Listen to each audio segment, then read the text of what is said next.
firstly, if you can just give me the highlights of wildlife on Alderney, please. If we're looking at the island as a whole, I mean, it's diversity, it's the spread of everything. The fact that we have probably around 1,000 species of vascular plant on an island of only 2,000 acres, over 850 or so species of moth alone recorded, 46 species of butterfly recorded, around 300 species of bird listed here. It's just the fact that, in such a small landmass, we're only 2,000 acres, just over 800 hectares. With the offshore islets, the terrestrial space is just so crammed of life and diversity. More than 46 habitats here, around 46 plus habitats on this island, and comparable islands rarely have anything like that. And then in our marine environment, we don't know how rich that is. Just the shoreline off on the west coast, we have still big populations of ormer. It's the last place the abalone gets really in Europe, up to about this point, not beyond that, doesn't really jump over the channel.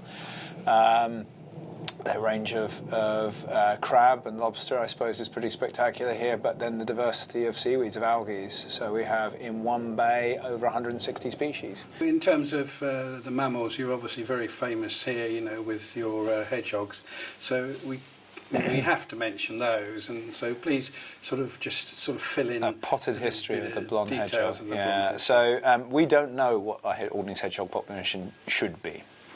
I mean, hedgehogs, Western European hedgehog is endemic to, well, it's not endemic, it's spread across the whole of Western Europe. It should be here.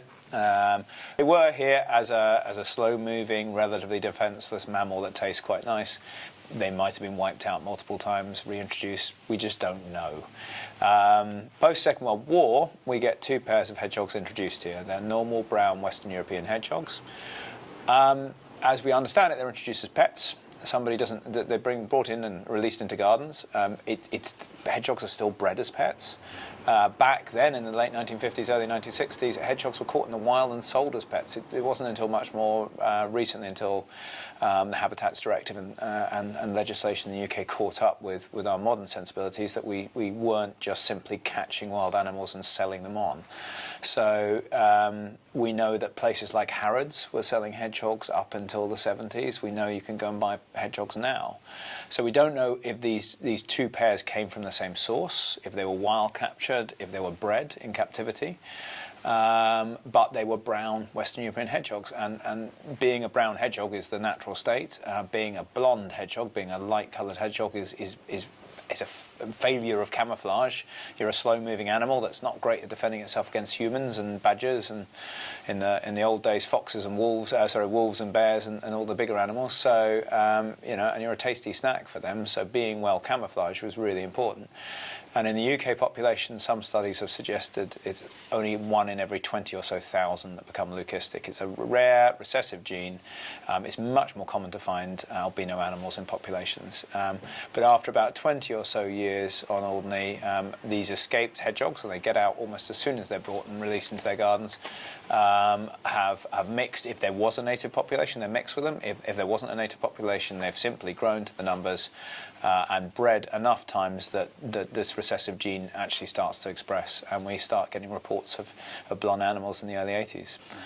It's incredibly popular. The number of film crews and people who come here to film them, every time we do Country File, they'll end up filming blonde hedgehogs if we want to or not. So they're an important animal. They fill a niche. They have an invasive role as well. But they are important to tourism, and they don't seem to be having a massively negative role. And they're competing. The only other animals they could be competing with are things like rats, and rats are here as they are wherever humans are, and therefore I think the rats are probably doing more harm than the hedgehogs ever will.